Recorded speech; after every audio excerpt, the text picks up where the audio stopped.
Decades of proven results show that Metam sodium is a reliable tool for suppressing weeds, diseases, and nematodes. But recent research from NovaSource reveals surprising new findings that are helping applicators gain a greater understanding of how to enhance the performance of this reliable product. Metam is an older product, and it seems like we should know a lot about it, and there's some real interesting stuff that we're finding out lately that's kind of debunking some stuff that we thought before about how the movement is going and what moisture does with the movement and how important placement is in the ground.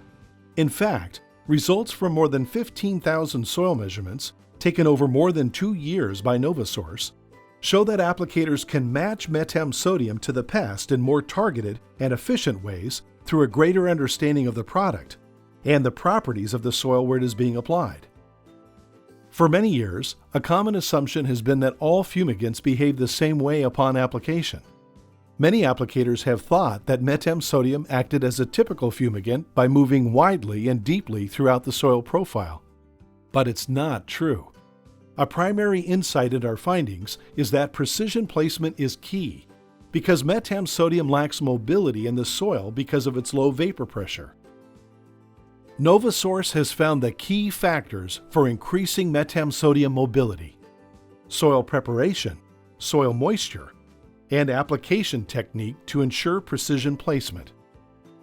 So what we've learned probably the most is it doesn't move in the soil like other fumigants. Therefore, you have to place it exactly where you want it. And also, soil moisture is a huge factor in it. If the moisture is not there to carry the product, it doesn't move.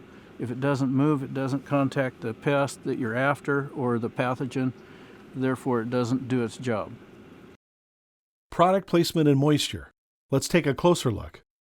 For years, growers simply chemigated or shanked Metam sodium, thinking the product would move throughout the entire soil profile. But our field studies show that vertical and lateral movement is not happening in the ways that many growers have often assumed. In fact, when chemigated, Metam sodium is found primarily in the top 4 inches of soil. In order to perform at peak effectiveness, Metam sodium needs to come in contact with the pest it's controlling. Different pests are found at different depths. That's why it's important to understand application techniques that enhance its proximity to a pest. The good news from our chemigation studies is that now we know the importance of moisture. Metam sodium moves farther in soil that is already pre-irrigated. To make sure that Metam sodium moves and to get it closer to the pest, you want to properly prepare your soil in advance of application. It needs a vehicle to get where it's going, and it needs an easy path.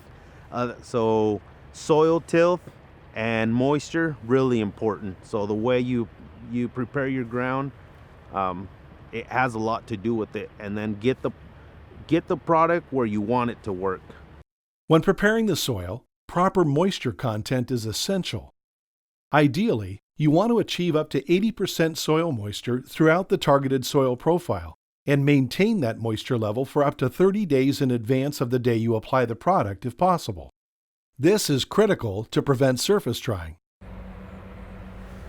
The Metam will not work properly if the moisture level in the soil is not correct and not proper level. So it's very important to have enough moisture. I think that moisture deal is really playing a bigger part than what we thought it was. Significantly bigger. In field tests, results have shown the difference. Average readings at 80% moisture were higher than in 50% soil moisture. Further evidence that the use label provides excellent guidance for both maximizing results and for adhering to excellent stewardship standards. Another way to visualize soil preparation is simply to create ideal planting conditions. Good soil tilth also plays an important role in Metam movement. Dry, cloddy, and compacted soil will not produce the same results as those obtained from a well-prepared soil.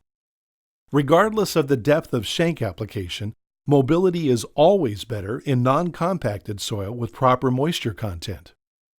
It's important to note that this level of soil preparation also has other benefits. Moisture in the soil activates respiration, and respiring pests are easier to control, according to Dr. Stephen Fenimore, a weed scientist at the University of California, Davis. The findings in our studies have validated that the ideal conditions for planting are often the best conditions for fumigating. The other prime factor in maximizing the effectiveness of Metam sodium is the application technique you choose for correct placement near the weed seed, disease, or nematode. I can't impress upon anybody enough that placement is everything. Placement and moisture. It's just that simple. For example, our field studies show that shank-injected Metam sodium generally moves up to 6 inches above and as many as 6 inches below the injection point in properly prepared soil. Armed with that information, you'll know exactly where to place your Metam sodium to be most effective. In some cases, additional vertical coverage is desired to reach targeted pests. Some growers are making labeled applications at 2 levels simultaneously. That'd be my recommendation for you, is to try to apply it at more than 1 level. The results we've seen by adjusting our application levels by putting some at near the surface of soil and some in a deep application have been in controlling diseases and nematodes at multiple levels. Every application situation is unique. A number of factors determine your particular approach, including your upcoming crop, soil conditions, equipment, and the specific pest you're targeting. But we found that no matter where you're using Metam sodium or Metam potassium, certain procedures and principles for maximizing its effectiveness always apply. To summarize, when you know your target pest and its depth in the soil, the most effective use of this proven fumigant is driven by 3 things. Prepare the soil the same way you'd create ideal growing conditions, by making sure it's mixed, mellow, and non-compacted. Moisten the soil for up to 30 days. Remember, you're conditioning both the soil and the pest to maximize efficacy. Place the product exactly where you need it to work by using the most effective application technique. And always be a good steward of this product.